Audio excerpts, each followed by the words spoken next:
ingetin dikit. Sekali lagi shalom semuanya. Baik, kita akan beribadah kepada Tuhan. Kita akan angkat satu pujian dengan penyembah Tuhan, lagu Hosen.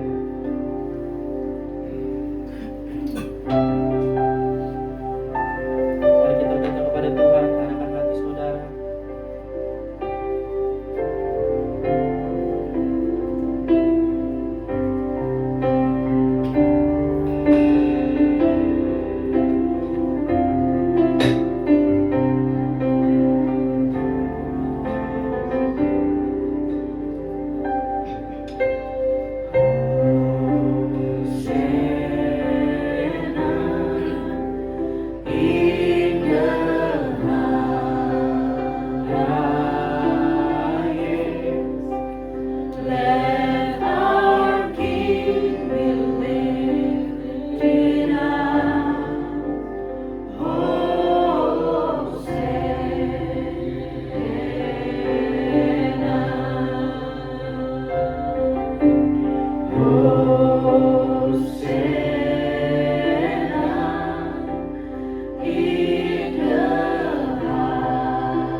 Tuhan untuk memuji dan memuliakan nama Tuhan. Kami datang ibadah pada hari ini bukan karena sepintas kami Tuhan, tetapi kami mencari kebenaran firman-Mu Tuhan. Berkati setiap kami Tuhan yang hadir. Berkati juga teman-teman kami yang belum hadir sampai juga Tuhan. Kau berkati Tuhan. Teman-teman kami juga dalam perjalanan biar Tuhan berkati. Pada telah terdengar. Haleluya. Amin. Amin.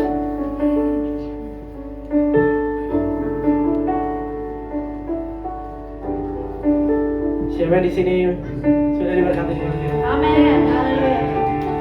Kita akan kasih satu pujian. Saya mengundang semuanya berdiri. Hari terbaik.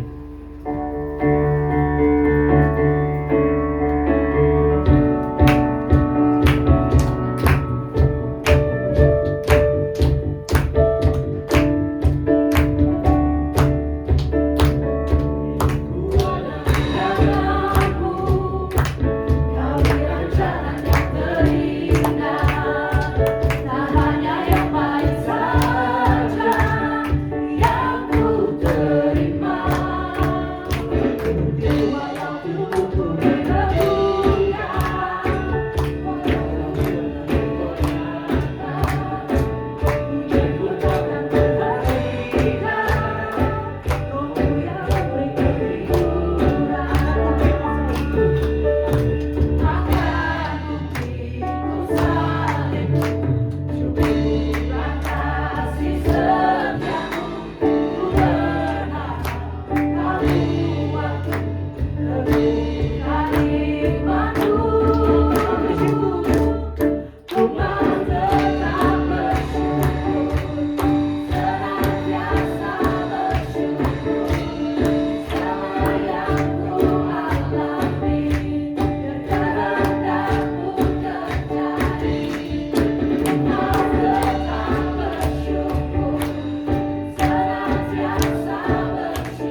Yesus.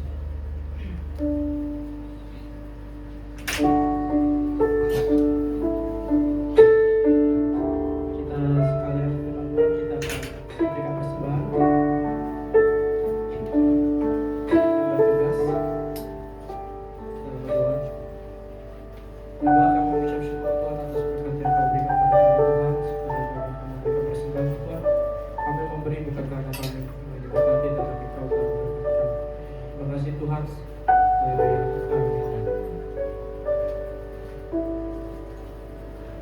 Amin.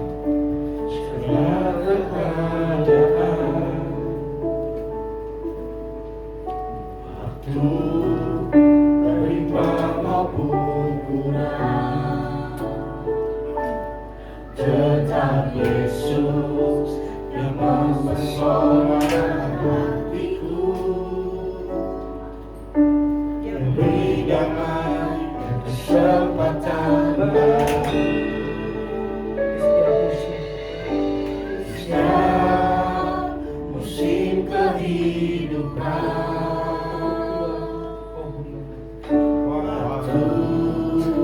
kuat maupun lemah, tetap Yesus yang mempesona hatiku, beri hidup dan kesempatan baru. Sekali Yesus, selamanya Yesus. Harapanku tak akan hilang, karena kasih-Nya sekarang ku ada. Oh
Tuhan yang kami dapatkan menjadi rema dalam kehidupan kami.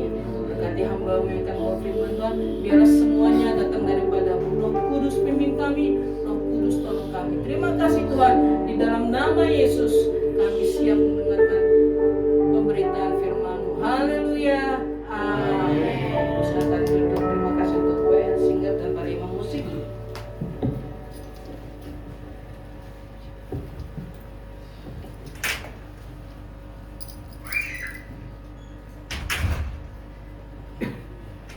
Haleluya. Izinkan saya di mimbar ini mengucapkan salam kepada Bapak Ibu Saudara. Shalom Jemaat Belas Community. Ini yang keberapa kalinya saya kesini ya? Ini udah 4 ya? 4 apa 3 ya? 4 ya? 4. 4, oh ya. 4 apa 3? 4. 4 ya? Iya. Iya. Saya ya aja. Terima kasih untuk Bro Romel. Kalau di kampus saya manggilnya Bro. Yang memberikan kesempatan yang keempat kalinya saya bisa bertatap muka dengan Bapak Ibu Saudara yang hadir pada hari ini. Haleluya, kita mau belajar firman Tuhan. Kita mau mendengarkan sebagian kecil daripada firman Tuhan, karena kalau banyak bisa berhari-hari kita di sini ya. Temanya adalah, saya nanya dulu kemarin kan, temanya apa nih bro? Temanya ini. Oke, ya udah jadi kita akan belajar, kita akan mendengarkan firman Tuhan dengan tema Kerajaan Allah dan hidup yang tidak bertobat. Kerajaan Allah dan hidup yang tidak bertobat. Apa hubungannya nih kerajaan Allah dengan hidup yang tidak bertobat? Mari kita buka kitab kita ya. Yang bawa buku Alkitab silakan dibuka Alkitabnya, yang nggak bawa silakan buka Android Holy-nya dan iPhone Holy-nya di 1 Korintus 6 ayat 9 sampai 10. 1 Korintus 6 ayat 9 sampai 10. Yang udah ketemu bilang amin. Haleluya. Mari kita baca bersama-sama. 1, 2, 3. Atau tidak tahukah kamu bahwa orang-orang yang tidak adil tidak akan mendapat bagian dalam kerajaan Allah? Janganlah sesat, orang cabul, penyembah berhala, orang berzina, banci, orang pemburit, pencuri, orang kikir, pemabuk, memfitnah, dan penipu tidak akan mendapat bagian dalam kerajaan Allah. Haleluya, sangat keras ya ayat kita yang kita baca, ayat Alkitab yang kita baca pada hari ini Bapak Ibu. Oke, next. Nah, kerajaan Allah dan hidup yang tidak bertobat. Bapak Ibu yang hadir pada hari ini, kita tadi baca begitu keras firman Tuhan berkata ya, supaya kita untuk mengerti ya bahwa orang yang hidup dalam dosa ya, tidak bertobat, tidak akan mendapat tidak akan mendapat bagian dalam kerajaan Allah. Nah, kalau kita membaca ayat ini, kadang kita tuh menjadi takut ya, atau mungkin bertanya-tanya Bapak Ibu. Mungkin kita bertanya-tanya, berarti kalau saya masih jatuh dalam dosa, saya tidak selamat. Atau ada juga yang bertanya-tanya, bukankah Tuhan itu kasih? Mengapa firman ini keras sekali? Nah, kitab 1 Korintus 6 ayat 9 sampai 10 ini ada, itu tidak ujuk-ujuk ada Bapak Ibu. Ya. Tidak ujuk-ujuk ada. Ada latar belakangnya. Kenapa surat ini ada? Next. Nah, kita harus tahu dulu Bapak Ibu, latar belakang yang menjadi kenapa surat ini ada. Kita harus tahu latar belakang surat ini. Bapak Ibu harus tahu bahwa Korintus itu adalah sebuah kota ya, di mana kota ini adalah kota yang sangat maju ya. Orang-orang kaya ya. Maju pada zaman itu, kota perdagangan, kota hiburan ya.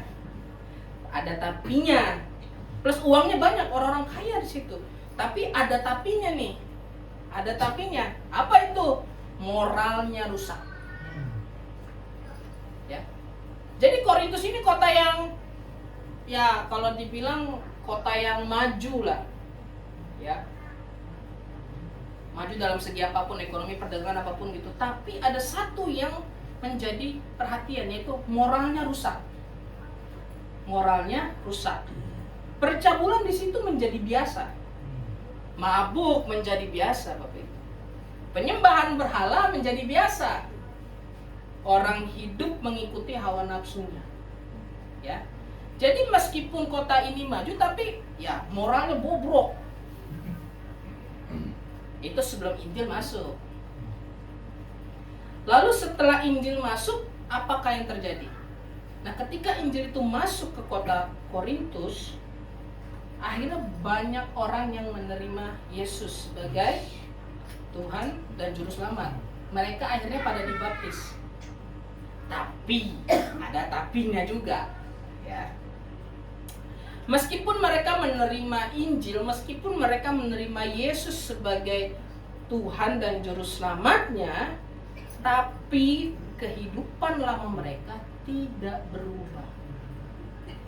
Jadi meskipun mereka ini tetap percaya Yesus, tapi kehidupan mereka ini loh, kebudayaan mereka ini tetap dibawa. Mulutnya tuh mengaku percaya Tuhan, tetapi hidupnya masih sama seperti dulu. Makanya Paulus menulis surat ini, dan suratnya sangat keras. Kalau kita lihat di perikopnya di 1 Korintus 6, kalau kita lihat perikopnya, itu judulnya adalah mencari keadilan pada orang-orang yang tidak beriman. Nah, Bapak Ibu nanti bisa baca tuh dari ayat 1 sampai ayat 11. Jadi itulah kenapa akhirnya Paulus menulis surat untuk jemaat Korintus. Ya. Yang pada dasarnya sebenarnya Korintus ini Paulus ini sedang menegur jemaat Korintus pada saat itu. Ya. Paulus ini sedang bukan berbicara kepada orang di luar, tapi Paulus sedang menegur jemaat. Kenapa? Karena mereka merasa yang penting percaya Yesus sajalah, cukup, enough. Yang penting saya percaya Yesus. Soal hidup terserah. Gimana saya? Kumaha aing we, nu penting percaya Yesus. Nah itu Paulus menegur keras. Nah itu sedikit latar belakang tentang jemaat Korintus pada saat itu, Bapak Ibu. Nah kalau kita kaitkan dalam kehidupan kita pada hari ini, bagaimana dengan zaman sekarang? Next. Nah, masalah di dalam jemaat, Bapak Ibu. Nah ini kalau kita tarik ke zaman saat ini, banyak yang menerima Kristus ini tidak sedikit dan tidak banyak ada, ya. Meskipun memang tidak semua, tapi ada. Tapi adanya ini loh Bapak Ibu, menjadi satu hal yang membuat kita resah, ya.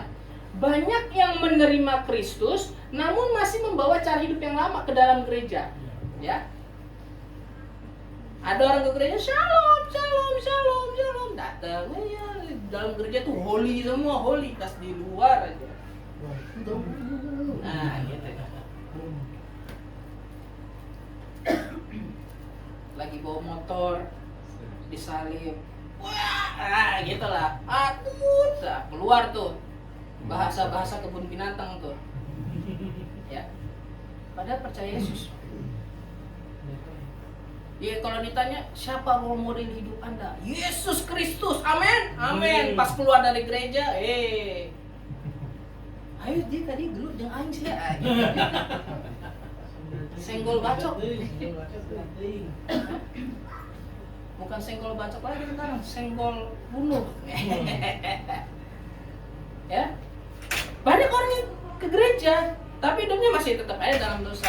Kalau kata gembala saya di Cikampek tuh, banyak orang ke gereja, tapi di gereja main slotnya. Tapi saya yakin di sini nggak ada lah ya, amin ya. Oh, di luar. Tapi pada ngumpul di sini. Nggak bercanda, ya. Jadi gitu, ya. Yesus, haleluya, haleluya. Di dalam gereja, haleluya, haleluya. Luar gereja, haleluya. Ya. Nah, Paulus dengan apa ya? Ketika kita melakukan hal itu, Bapak Ibu, kita tuh punya self mechanic defense ya, maksudnya dengan alasan tenang, Tuhan mengerti, Allah mengerti. Kita anak-anak Tuhan di dalam gereja, kita ke gereja melayani oke, terus ya pokoknya kelihatannya tuh rohani sekali, tapi di belakang situ dosanya juga nggak ketulungan. Lalu kita punya pembelaan dengan kata-kata, dan ini paling sering terjadi. Tenang, Tuhan mengerti, Allah mengerti. Yang penting kita cukup berdoa minta ampun sama Tuhan. Bos, Tuhan bukan mainan bos. Kalau kita sekali bertobat ya bertobat. Ini bukan hanya untuk Bapak Ibu Saudara, tapi untuk saya juga gitu. Karena firman Tuhan itu sifatnya pedang bermata dua. Ya. Nah, Paulus ingin menjelaskan bahwa orang yang sungguh-sungguh lahir baru tidak akan nyaman hidup terus-menerus dalam dosa. Next. Next. Nah, ini tanda lahir orang baru. Orang percaya itu bukan artinya kita sempurna ya. Bapak Ibu, kita ini orang-orang percaya, tapi bukan artinya kita ini sempurna, bukan. Tetap kok kita pasti nggak bisa kita luput dari dosa, nggak bisa. Ya, tetap kita pasti nggak bisa lolos dari dosa. Ya. Tapi yang Paulus ingin tekankan di sini adalah ketika kita menjadi orang baru, kita menjadi pribadi yang baru, menjadi orang yang beriman, menjadikan Yesus adalah Tuhan dan role model kita, juru selamat kita, kita tuh pasti akan berbeda. Perbedaannya apa? Bedanya adalah orang yang lahir baru akan merasa terganggu jangankan melakukan, mau aja kita tuh merasa terganggu, Bapak Ibu. Ya.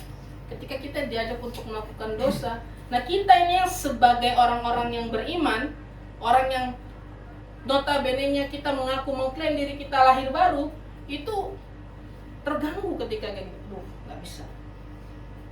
Ada teguran dalam hati. Bapak Ibu ngerasain nggak sih pernah misalnya diajak buat oke lah cincai lah gitu, tiba-tiba ada teguran dalam hati, jangan bro, jangan.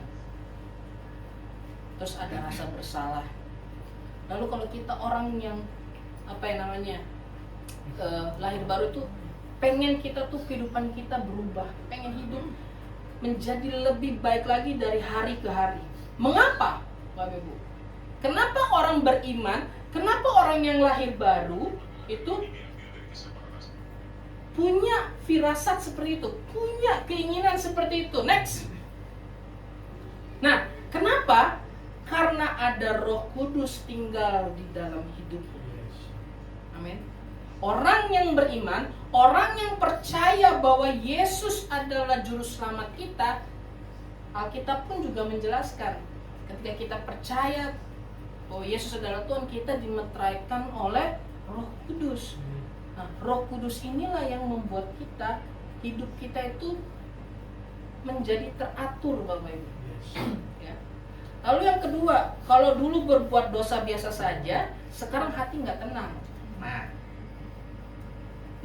Lalu apa? Itulah tanda pekerjaan Tuhan. Jadi kenapa kalau kita mau berbuat dosa itu kok ada rasa yang nggak enak? Ya itulah pekerjaan Tuhan. Akan selalu memberikan rasa yang nggak enak kepada kita ketika kita mau melakukan dosa. Melalui apa? Melalui Roh Kudus. Bapak Ibu, kita hari ini sedang memperingati apa sih? Hari Pentakosta, atau yang paling dikenal dengan kata lain hari ke-50 atau hari pencurahan Roh Kudus. Sedikit saya ingin jelaskan tentang Roh Kudus sendiri ya Bapak Ibu.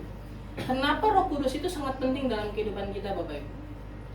Roh Kudus itu sangat penting karena Roh Kudus pada dasarnya adalah Roh Tuhan sendiri. Ya. Kalau kita buka Alkitab kita di Yohanes 14 ayat 16. Yuk kita buka Alkitab kita di Yohanes 14 ayat 16.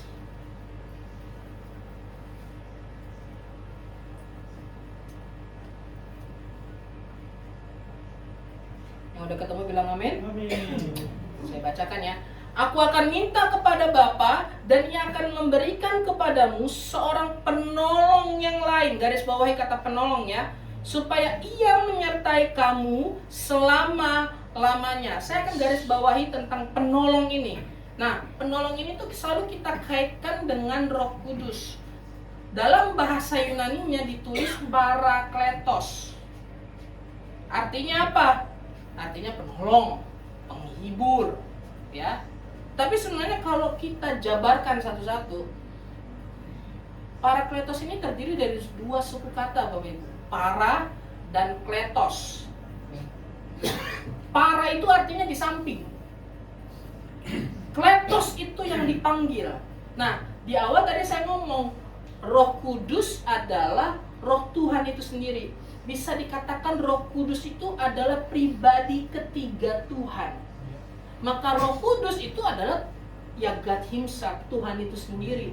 Kenapa? Karena artinya saja Parakletos itu di samping lalu dipanggil. Enggak mungkin dipanggil itu adalah tenaga. Bapak Ibu ada yang masih percaya bahwa Roh Kudus itu adalah sebuah tenaga? Masih ada nggak sih yang percaya? Ya, Roh Kudus itu bukan kuasa, bukan tenaga, tapi Roh Kudus itu adalah pribadi.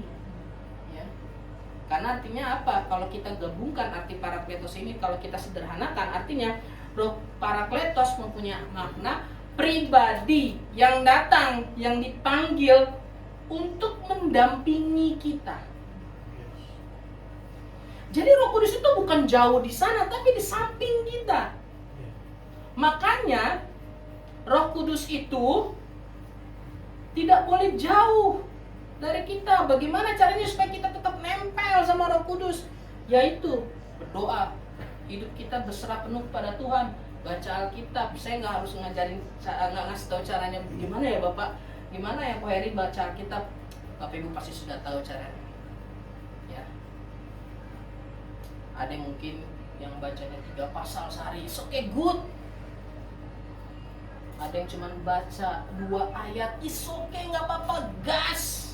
1 ayat nggak apa-apa, gas. Tapi seminggu jadi ayat itu aja terusan dibaca, nggak apa-apa, it's okay, nggak jadi masalah. Karena firman Tuhan akan selalu baru setiap hari. Ketika kita baca ayat itu, kita mendapatkan sesuatu. Oh, Tuhan mau berbicara ini. Besoknya kita baca ayat yang sama. Oh, ternyata Tuhan nih mau bicara ini. Nah, itu it's okay. Kenapa kita bisa seperti itu? Kenapa kita bisa mendapatkan hikmat seperti itu? Bisa mendapatkan pengertian itu? Nah ini, karena Roh Kudus ini Bapak Ibu, pribadi Allah yang selalu di samping kita. Makanya jangan pernah kita mendukakan Roh Kudus Bapak Ibu. Jangan pernah kita meninggalkan Roh Kudus. Karena sesungguhnya Roh Kudus itu bukan kuasa, bukan tenaga, bukan. Kalau tenaga bisa hilang, sama sebenarnya Roh Kudus pun juga bisa hilang kalau kehidupan kita jauh dari Tuhan. Blast, tapi bukan blast komunitas, bukan, ya. Blast saya nggak pernah dekat sama Tuhan, jauh dari Tuhan, ya. Itu nanti lama-lama hilang, pergi. Makanya tetap bagaimana caranya biar Roh Kudus tetap di samping kita, yaitu tetap bersekutu sama Tuhan, ya. Tetap setia sama Tuhan. Pasti Tuhan Yesus, pasti Tuhan Roh Kudus akan menolong kita. Masalahnya adalah kita itu semoga tidak di sini, tapi saya yakin tidak di sini, ya, di luar sana. Kadang menjadikan Roh Kudus itu sebagai apa? Saya harus ngomong, mohon maaf kalau ada kata-kata yang lebih halus, tapi saya nggak ada kata-kata yang lain. Roh Kudus kita jadikan sebagai pembantu. Ketika kita sedang ada masalah, Roh Kudus tolong saya, Roh Kudus tolong saya. Ketika kita ada masalah, ketika kita bebas dari masalah itu, udah lupa. Benar apa benar? Jadi Roh Kudus itu kan pendamping ya. Kalau ada suami, ada istri kan. Nah, Roh Kudus itu kan pendamping kita. Jangan jadikan sebagai sesuatu hal, jangan jadikan sebagai sesuatu yang kita butuhkan ketika kita sedang butuhnya aja. Tapi ketika kita nggak butuh-butuh amat, ketika kita sedang diberkati luar biasa, kita lupa. Tuhan Yesus tolong saya, Roh Kudus tolong saya. Ketika sudah ini lupa berdoa, lupa bersyukur. itu. Jadi Roh Kudus itu sangat penting Bapak Ibu. Nah, berkaitan dengan Roh Kudus, mohon izin Pak Gembala, ini yang sering terjadi di gereja-gereja saat ini. Semoga di sini juga. Hari-hari ini kita tuh kalau ngomongin soal Roh Kudus, yang kita kejar apa sih? Karunia-nya atau kepenuhan Roh Kudusnya? Hah? Karunia-nya, ya kan? Hari-hari ini tuh kebanyakan kita mikir yang penting saya mendapatkan karunia Roh Kudus. Benar nggak? Karena kenyataannya adalah kalau kita berbicara karunia Roh Kudus, bahasa kasarnya Bapak Ibu, itu paling gampang menghasilkan uang. Ya. Saya harus ngomong terus terang aja di sini. Padahal yang Tuhan inginkan apa? Kalau kita melihat peristiwa Pantekosta, mereka itu kepenuhan Roh Kudus dulu atau langsung dapat karunia? Kepenuhan dulu. Baru ketika dia kepenuhan Roh Kudus, tanda orang mengalami kepenuhan Roh Kudus apa? Berbahasa lidah. Tapi apakah ini menjadi sebuah pakem yang penting? Enggak juga. Di Alkitab tertulis pada saat Paulus setelah dibaptis, dia penuh dengan Roh Kudus. Terus itu tertulis lagi enggak? Dia berbahasa roh? Enggak. Bahkan Paulus sendiri mengatakan bahwa dia sendiri dalam suratnya ya, berbahasa lidah itu adalah tujuannya untuk hubungan pribadi saya dengan Tuhan, pribadi doang. Tapi aku lebih senang karena ini konteksnya dalam jemaat ya Bapak Ibu, bernubuat. Tapi itu nanti di pembahasan berikutnya kalau udah dipanggil lagi ke sini ya. Nanti kita akan belajar pneumatologi Roh Kudus itu sendiri. Tapi yang saya ingin garis bawahi, saya merumuskan seperti ini. Dalam kehidupan kekristenan yang harus dikejar pertama adalah kepenuhan Roh Kudus dulu. Tandanya adalah berbahasa lidah. Tapi Bapak Ibu jangan terpaku dengan ini. Ya, ketika nggak berbahasa lidah saya bilang nggak kepenuhan, nggak kayak gitu. Kepenuhan Roh Kudus itu akan kelihatan apa? Dari buahnya Bapak Ibu. Buahnya Bapak Ibu. Baru karunia Roh Kudus nanti ngikutin dari belakang. Tuhan itu lebih tahu isi hati kita. Karunia Roh Kudus itu hak prerogatif Tuhan. Yang kita minta adalah bagaimana Tuhan tolong penuhi saya dengan Roh Kudus. Karena kalau hidup kita sudah penuh dengan Roh Kudus, maka kehidupan kita berubah. Pribadi kita akan menjadi pribadi yang baru. Makanya kalau kita kembali lagi ke surat Korintus tadi, harusnya kalau orang yang mengalami kepenuhan Roh Kudus, hidupnya benar-benar sepenuhnya kepada Tuhan, mereka tidak akan berani lagi untuk melakukan dosa. Makanya jelas, yang tidak masuk kerajaan surga nih, pencabul, penyembah berhala, orang berzina, banci, pemburit, pencuri, orang kikir, pemabuk, pemfitnah, penipu, tidak akan mendapatkan apapun dari kerajaan Allah.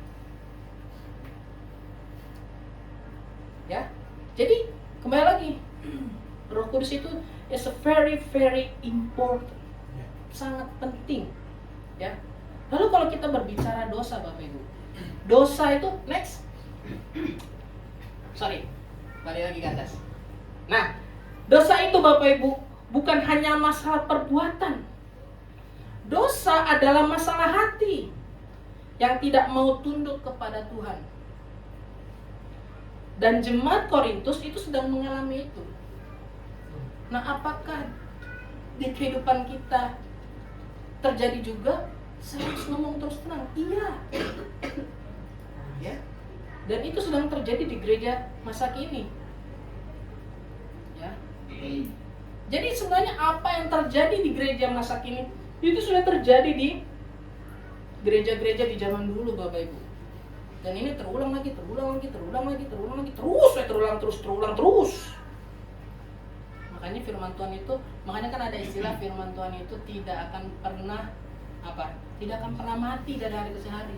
Meskipun hidup di zaman sekarang, firman Tuhannya tidak pernah berubah, tetap. Meskipun banyak orang di luar sana ngomong, Alkitabnya orang Kristen dirubah-rubah. Tapi Bapak Ibu sebenarnya kalau untuk pengetahuan Bapak Ibu, yang dirubah itu adalah terjemahannya Bapak Ibu. Manuskripnya, isi daripada Alkitab itu sendiri, manuskripnya itu tidak berubah.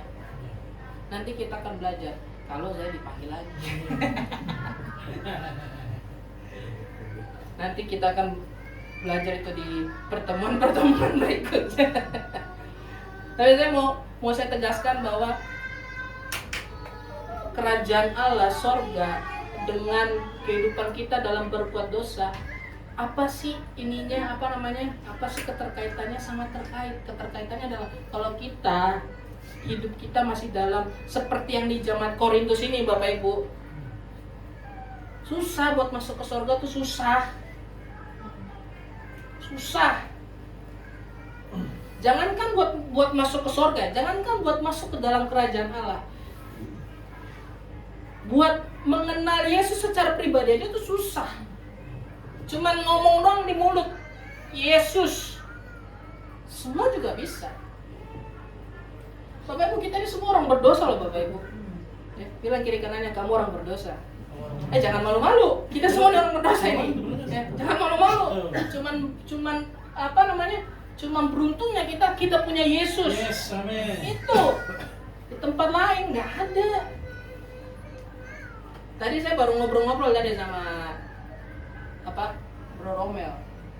Orang di luar Yesus itu selamat nggak? Saya harus ngomong apa adanya ya. Anak ini di ruang lingkup iman Kristen, saya harus ngomong di luar Yesus nggak akan selamat Bapak Ibu.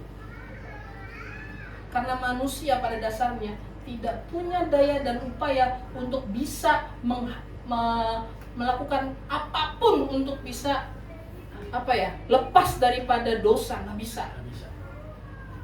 Manusia tidak mungkin dengan apapun, daya apapun untuk menyelamatkan dirinya sendiri. Makanya Allah itu sudah, bagaimana Allah itu sangat mencintai kita, sangat menyayangi kita, sangat mengasihi kita, sehingga Tuhan menjelma menjadi manusia dan rela mati. Karena kenapa? Kenapa Tuhan harus mati? Karena upah dosa ialah maut. Karena upah dosa ialah maut. Jadi satu-satunya cara untuk bisa menebus dosa kita harus melewati kematian dulu. Pertanyaannya, Tuhan bisa mati nggak? Nggak bisa. Makanya Tuhan menjelma menjadi manusia dalam Yesus Kristus itu, mati untuk menebus dosa kita. Naik ke sorga, Roh Kudus turun sebagai pribadi ketiga Tuhan mendampingi kita. Tujuannya untuk apa? Supaya hidup kita tidak berjalan sendiri. You are never walk alone. Ketika kita percaya bahwa Yesus adalah Tuhan, kita dimateraikan dengan Roh Kudus, kehidupan kita tidak akan pernah berjalan sendiri. Amin.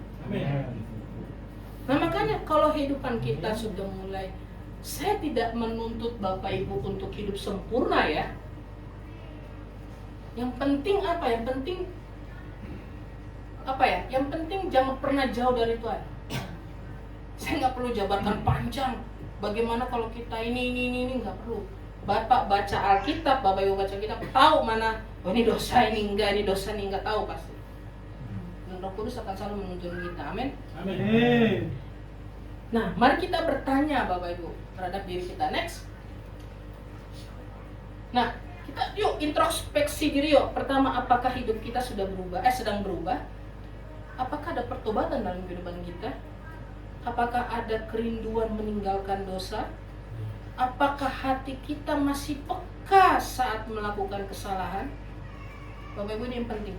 Kalau seorang Kristen oten, nah ini orang-orang di luar sana ngomong orang Kristen itu oten, orang Kristen, orang Kristen mengaku dirinya anak Tuhan, mengaku dirinya pengikut Yesus, ya, tapi hidupnya tanpa rasa bersalah, nggak pernah ada pergumulan, tanpa pertobatan. Nah ini yang bahaya. Itu bahaya. Karena iman yang benar pasti menghasilkan perubahan hidup Bapak Ibu. Bapak Ibu, Injil ini bukan Next. Lanjut. Nah, Injil bukan izin, tapi melainkan kuasa. Bapak Ibu, maksudnya apa sih Injil itu bukan izin? Maksudnya gini, Injil yang kita terima itu bukan untuk mengizinkan kita berbuat dosa, bukan. Tapi Injil yang kita terima itu adalah untuk menerima kuasa supaya apa? Supaya kita tidak melakukan dosa lagi, Bapak Ibu. Kuasa Injil itu adalah kuasa untuk mengubah hidup manusia. Karena keselamatan itu kuasa Tuhan yang membebaskan kita dari dosa. Siapa yang di sini hidupnya ingin tetap nempel terus sama Tuhan? Angkat tangan yuk. Makanya pesan saya Bapak Ibu, jangan pernah kita tinggalkan Tuhan. Jangan pernah kita tinggalkan Roh Kudus. Ya, kalau kita mengaku anak Allah, harusnya kehidupan kita sesuai dengan firman Tuhan. Ya, manusia itu memang selalu ada cacatnya, Bapak Ibu. Tapi kita harus selalu berlatih, harus selalu melatih diri kita. Alkitab berkata, Rasul Paulus dalam tulisannya, hidup ini seperti sebuah pertandingan. Ya, hidup ini sebuah pertandingan. Jadi kita harus berlatih terus supaya goals kita apa? Goals kita hidup bersama Tuhan. Tuhan Yesus memberkati. Mari kita berdoa. Tuhan Yesus, terima kasih Tuhan atas berkat-Mu, atas firman-Mu yang begitu luar biasa hari ini. Kami belajar bahwa kehidupan kita seharusnya tidak berkompromi dengan dosa, tapi harus jauh dari dosa, karena dosa tidak akan membuat kita masuk dalam kerajaan Allah, ya Bapak. Ampuni segala dosa-dosa kami, ya Tuhan, segala kelemahan kami. Biarlah Tuhan yang tolong kami, ya Tuhan, dalam segala apapun. Jangan pernah Engkau tinggalkan kami, dan kami akan selalu berusaha untuk tidak akan pernah meninggalkan Roh Kudus. Ajar kami untuk setia, ajar kami untuk selalu menyenangkan hati-Mu. Terima kasih Tuhan. Di dalam nama Yesus kami telah berdoa dan kami telah mendengarkan firman-Mu. Hamba-Mu terbatas, tapi Tuhan tidak pernah terbatas. Terima kasih Tuhan, dalam nama Yesus kami telah berdoa dan bersyukur kepada-Mu. Haleluya, amin. Saya serahkan lagi kepada worship leader.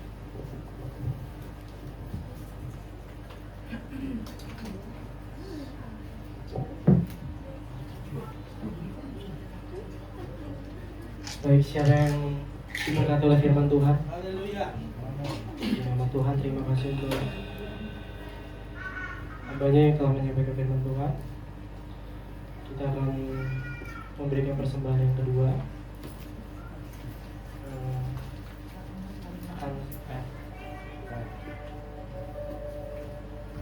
Kita juga tulis Om Stacy akan doa.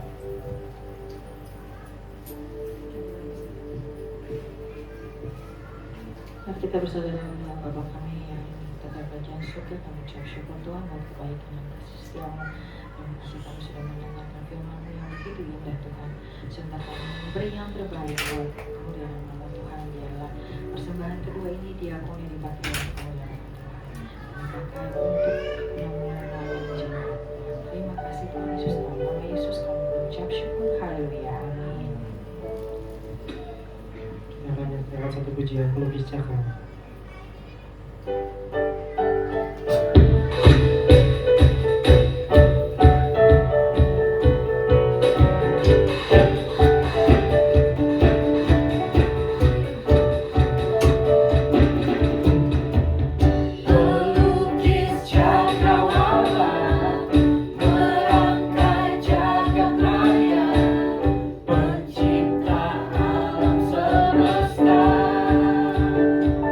Memiliki hidup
Shalom.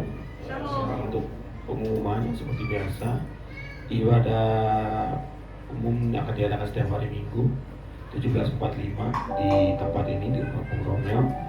Lalu untuk nanti tanggal 30 ada ibadah next game di tempat ini juga jamnya jam 5 sore. Jadi diharapkan saudara-saudara bisa datang, anak-anak juga bisa datang, boleh dibawa teman-temannya, saudara-saudaranya, kita sama-sama berkumpul memuji nama Tuhan. Lalu saudara-saudara jika ada yang ingin membuka pintu rumahnya untuk ibadah keluarga, boleh menghubungi Bung Romel atau Bu Desi, koordinator acara. Mungkin itu aja. Ada pengumuman lain tambahan mungkin? Tidak ada. Oke. Terima kasih, selamat hari Minggu.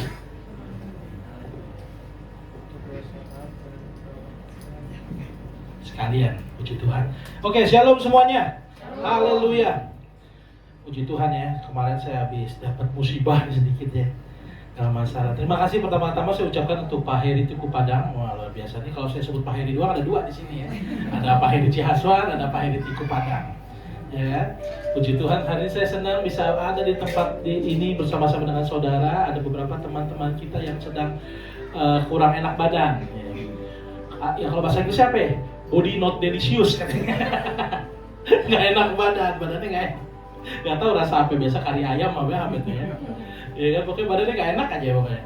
Nah jadi kita sama-sama support dalam doa. Ya. Saya ini sebenarnya sehat-sehat aja dari awal. Cuman agak kemarin tuh saya ini jadi Valentino Rossi dulu. Ya. Harusnya kemarin saya pelayanan itu di Jagakarsa. Jatuh nyungsep. Banyak banget WA saya susah balesin satu-satu Bapak Ibu Saudara. Kenapa Pak jatuh? Pertanyaan semua begitu. Jatuh kenapa? Saya jawabnya cuma satu, karena ada gaya gravitasi. Itu aja udah gampang, itu paling gampang. Kalau kita jatuh karena gravitasi, kalau saya terbang, nah itu baru bingung, nah itu baru ya. Iya, ke langit. Ya, jadi tadi ada pengumuman ibadah next gen tanggal 30. Ibadah next gen ibadah apa? Ibadah anak-anak, Bapak Ibu ya. Jadi yang punya anak, yang punya ponakan boleh dibawa. Tanggal 30 sekalian ucapan syukur. Anak saya dua-duanya ulang tahun di bulan Mei. Jadi yang si Elkan itu tanggal 20, si Javion tanggal 11. Nah, kita rayain sama-sama ya. Puji Tuhan.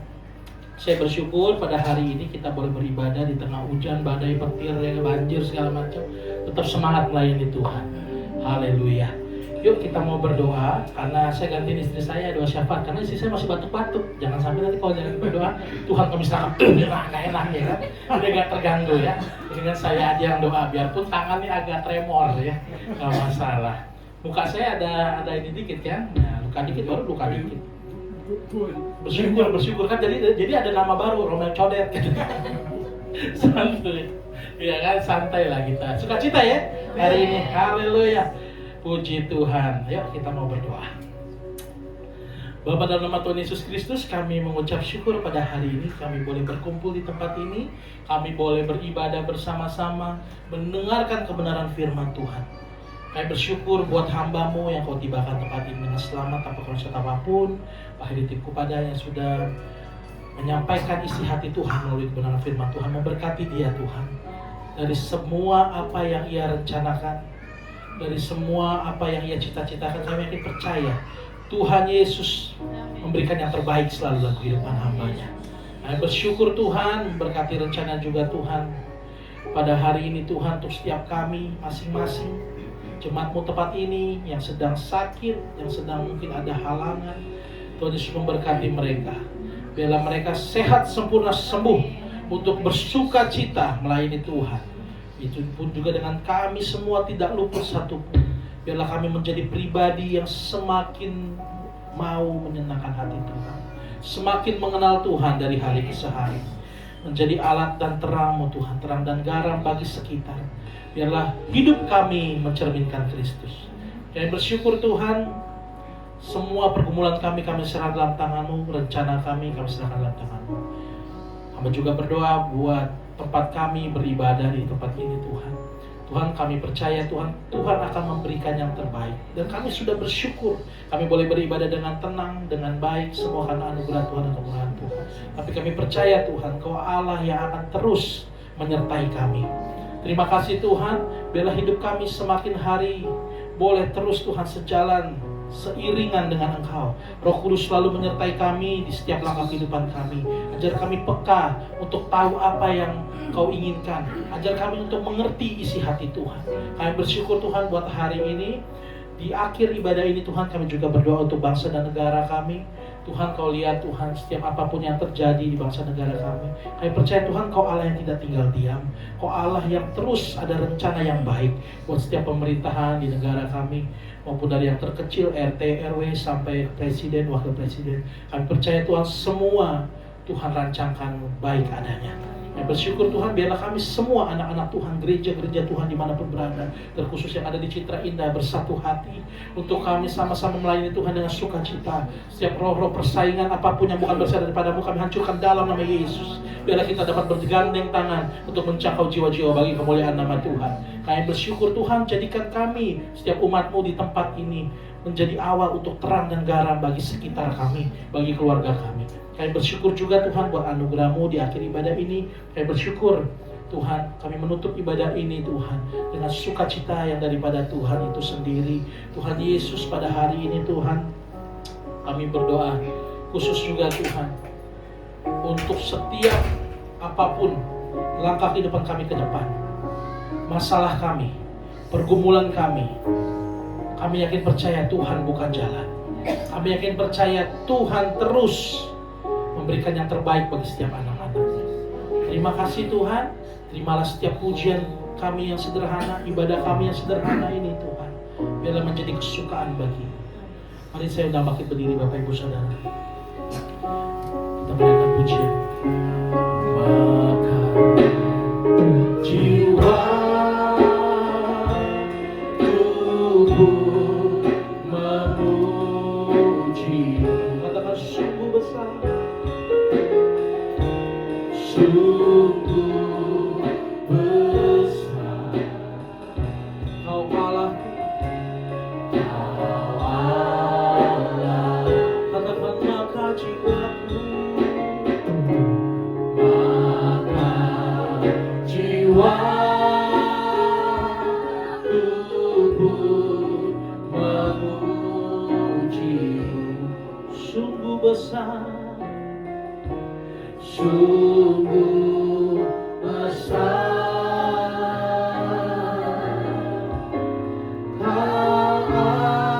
Allahku, sungguh besar, oh sungguh besar Kau Allahku, sungguh besar Kau Allah kami. Kami bersyukur Tuhan. Biarlah hidup kami terus setelah kami selesai ibadah di tempat ini, kami keluar untuk menjadi terang dan garam, menyatakan kebesaran Tuhan bagi sekitar kami. Mari kita bersama-sama angkat tangan kita akan mengakhiri ibadah kita. Kita akan menerima berkat Tuhan. Tuhan memberkati kau dan melindungi kau. Tuhan menyinari kau dengan wajahnya dan memberi kau kasih karunia. Tuhan menghadapkan wajahnya kepadamu dan memberi kau damai sejahtera. Pulanglah, jadilah berkat. Terimalah berkat dari Allah Bapa, cinta kasih daripada Tuhan Yesus Kristus, dan persekutuan yang daripada Roh Kudus selalu menyertai kita dari saat ini sampai selamanya. Maranatha, Tuhan Yesus datang yang kedua kali. Yang sudah menerima berkat Tuhan sama-sama katakan amin. Silakan duduk Bapak Ibu Saudara. Ibadah kita sudah selesai. Selamat hari Minggu. Tuhan Yesus memberkati. Haleluya.